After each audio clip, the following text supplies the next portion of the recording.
Welcome to Race Day coverage on Swimming World TV. I'm your host, Peter Bush, here to recap the first night of competition from the Division I Women's Swimming and Diving Championships at Auburn and the Division II Women's and Men's Swimming Championships, which are going on right now in Mansfield, Texas.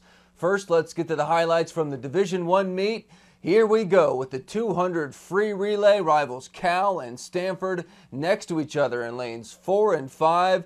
Betsy Webb had a great anchor leg for Stanford, 21-19, pulling the Cardinal ahead. They won the first event of the night and of the meet with a 1:26.85. Cal was second, Arizona was third. Now to the first individual event of the night, the women's 500 freestyle. Having just seen her big sister, Alyssa Anderson, win the consul heat, Haley Anderson from USC swam a great race, had a great second half to pull away from the field. She wins it with a 4:34. Amber McDermott from Georgia second. Stephanie Peacock was third. Next up, the 200 IM, the race of the night. We knew it was going to be good. Caitlin Leverins from Cal, Katinka Hasu from USC. Here we go with the highlights. It was incredible as expected.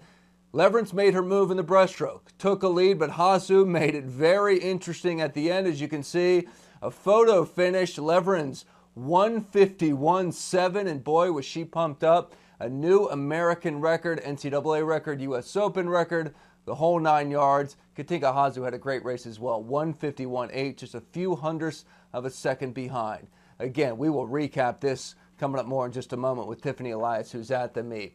Next event, the 50 freestyle, probably the biggest upset of the night, if not of the entire meet. Ariana Vanderpool Wallace, the senior at Auburn in her home pool. Everybody thought she could go for the NCAA record.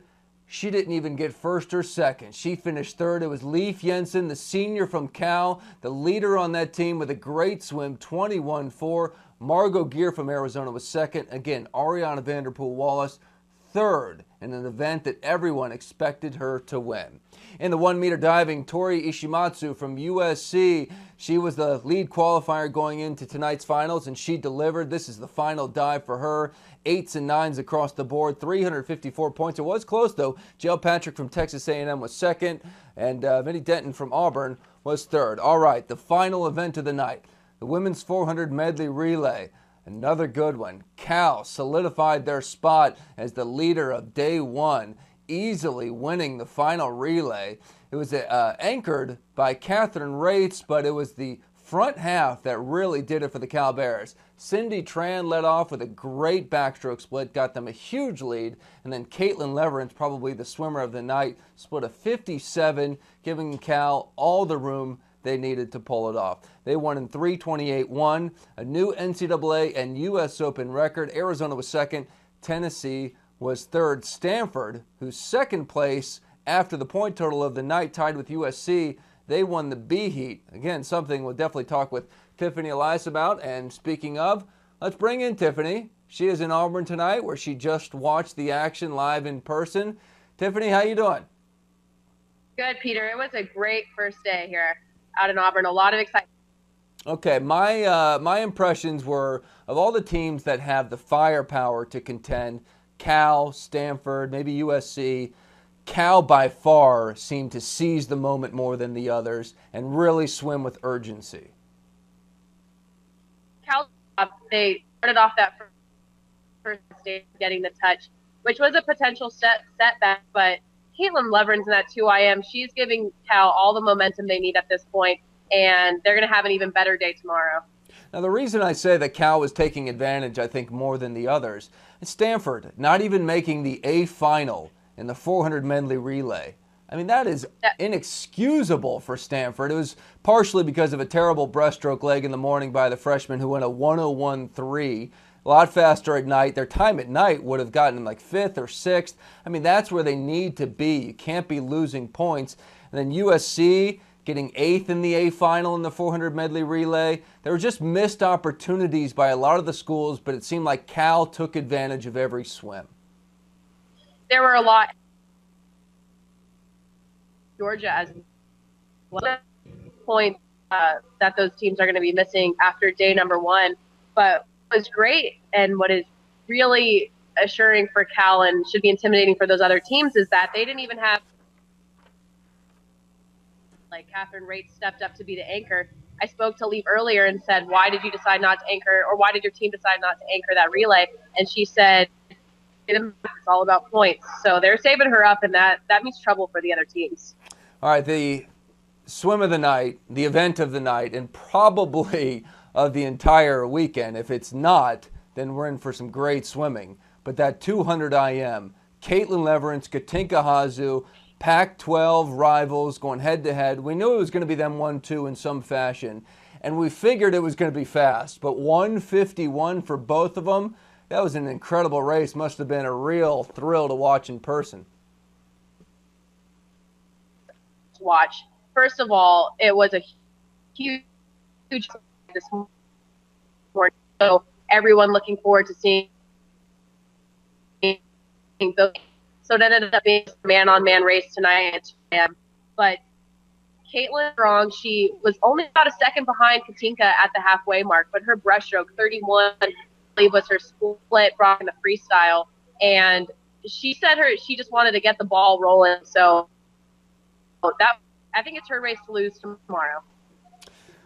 I'm not surprised that Caitlin took the lead in the breaststroke. We know she's by far the best breaststroker in the field. I was surprised that Katinka didn't take it out faster or build more of a lead, especially in the butterfly. And then I was surprised in kind of the opposite way by how much she was able to close on Caitlin in the freestyle. I mean, that's the thing that gives me hope that, if I'm a USC person, which I'm not, but if I were, that she could run down Leverance tomorrow, because Leverance will have a big lead after the 300 in that IM tomorrow. And Elizabeth Beisel is going to be in that race as well, we should add. That's going to be even more fun, perhaps, because it's going to be a 3-woman race. But that's probably the race looking forward to tomorrow. I want to talk to you about the 50 freestyle, because Ariana Vanderpool-Wallace was the heavy favorite to win this. I mean, for the past couple of years, we've been talking about not if, but when she's going to break the NCAA record. Even could she go a 20-point, be the first woman to do that. She gets third on her senior year in her home pool. That must have let the air out of that place. Yeah, that huge shock after her race finished. Now, we forget that Leave is the 2010 defending champion, but there's been so much hype about Ariana that she had feeling the pressure, no doubt. We had a chance to talk to Brett Hawk right after that race, and he actually blames himself for that. He said, it was all my fault that she didn't swim the race that we all hoped and know that she's capable of swimming. And he said, we're just trying too hard to shave off hundredths of a tenth of a second, that I think she just overshot at a delayed start, so we definitely anticipated an even faster time. But the 50 is just a hit or miss event, so it was a great swim for her. It was a great swim for Lee, no doubt, but we know Ariana is capable of better. I wonder if I'd like to hear Brett elaborate a little bit more on that. And I mean, it is a hit or miss swim, but it was pretty obvious from prelims and from the relay that she wasn't on her game. I mean, she wasn't even touching that 21.3 that she's done before. Margot Gear second. She's the only underclassman in that field, so she's looking good for next year. But, Leaf, did she say anything? Was she surprised that people were surprised that she won? Yeah, when I asked her that Ariana's had so much hype building up as being so dominant in sprint, was the race hadn't been swam yet. The race was anybody's race. So she was coming in also knowing that this was Ariana's home pool, that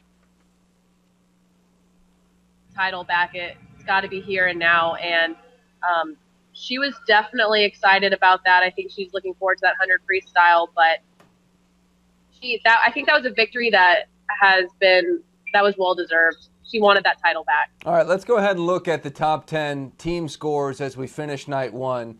Cal is leading, 132 points. Tie for second right now with Stanford and USC at 118. Arizona's at fourth with 107. Auburn fifth, 94. Georgia only has 91 points on a night when they really had to cash in. Texas A&M, 89 points for seventh. Texas, 74. Tennessee, 73. And Missouri a distant 10th with 44 points. I guess you're feeling good if you're Stanford and USC, knowing that you did not maximize your point potential, but you're only 14 behind Cal, who really had a great night. But, I mean, at the same time, Cal looks really good, and they're going to be tough to beat. Cal's got that ball rolling really fast right now. Momentum is on their side after making that slow climb back up to the top, which they can do. They have 200 freestyles tomorrow, and they've got multiple swimmers there. Megan Romano leading the way in that 2 free. We didn't even have a chance to see her yet tonight. Cal right now is sitting on top pretty comfortably, I think, going into tomorrow, but now it's going to be Georgia, I think, trying to inch their way back up to the top. All right, real quick, let's take a look at the events that we will see on day 2 there in Auburn.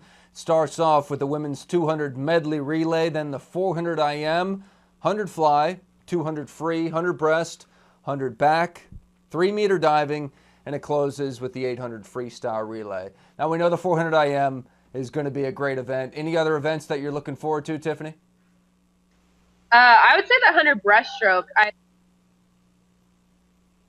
The clear favorite there, but I'm just excited to see how fast she goes. She was looking good in the relays tonight. I think the 100 fly is going to be a pretty, I hate to say mediocre event, but they're besides Keneally. But I would say probably the 4 AM is going to be a big one. Faisal is going to come, I think, with a fighting vengeance. She started last NCAA's off with a disappointing swim. She swam the 500 free first last year and didn't do well. So she knows how to recover from disappointments. I think a DQ is about as disappointing as it gets. So I think those other girls better just keep an eye on her tomorrow. Well, in the 100 breaststroke, if tonight was any indication that Bria Larson is going to blow the doors off Casey Carlson, relay splits were 57-6, I believe, for Bria. Casey Carlson, a blue-chip recruit at USC who's been a good swimmer for them, but she split 59-41. One of the reasons they got 8th place in that A final. Certainly not her best swim. Well, Tiffany, thank you very much for joining us there from Auburn. We'll see you tomorrow. All right, now let's talk a little Division II swimming. Let's go to Jeff Cummings, who's watching the meet in Mansfield, Texas. Jeff, how was day 2? Day 2 was just as good as day 1, if not better. We had an amazing Division II meet record fall that had been around for 19 years, and the crowd was just going nuts when it was broken. The team races are just phenomenal to watch. The lead has been changing throughout the night, and it's a phenomenal meet. Tell us about who's winning right now and break it down for people who aren't following it as closely.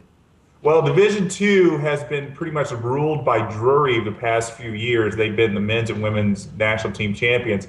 But this year kind of looks like it might be shaken up a little bit. On the women's side, it's Wayne State University out of Detroit that's winning the meet with 261 points, just 1 point ahead of Drury. But Drury is winning pretty comfortably right now on the men's side, 248 to 205 for UC San Diego. And in terms of individual performances tonight, which ones were the ones that lit up the arena?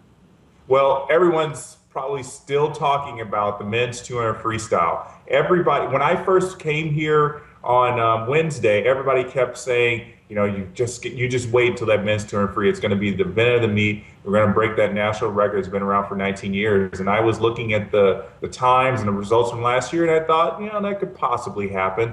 And it was the guy that you interviewed, Andre Surrey, who came through with it.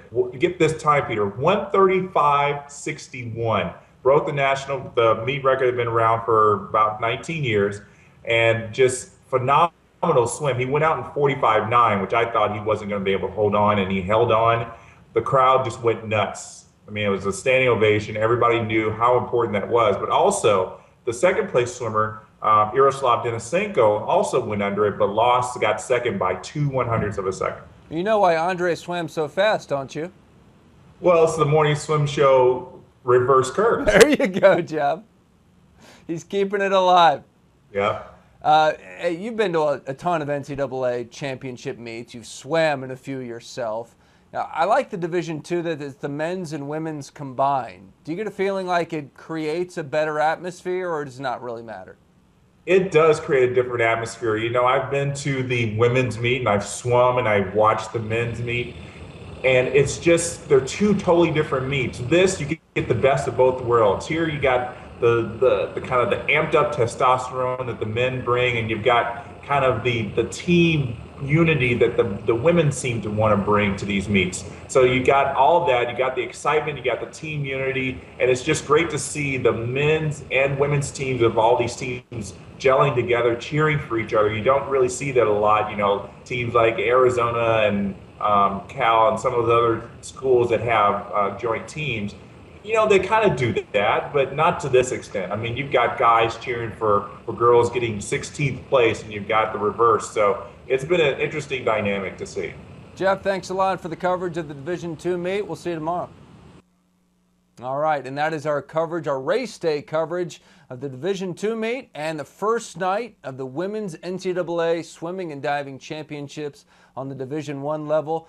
Great night of swimming and diving. Thank you very much for watching us on Swimming World TV. We will be back here to recap Day 2 of the D1 meet, Day 3 of the Division II meet after tomorrow night's swims. For now, I'm Peter Bush, reminding you all to keep your head down at the finish.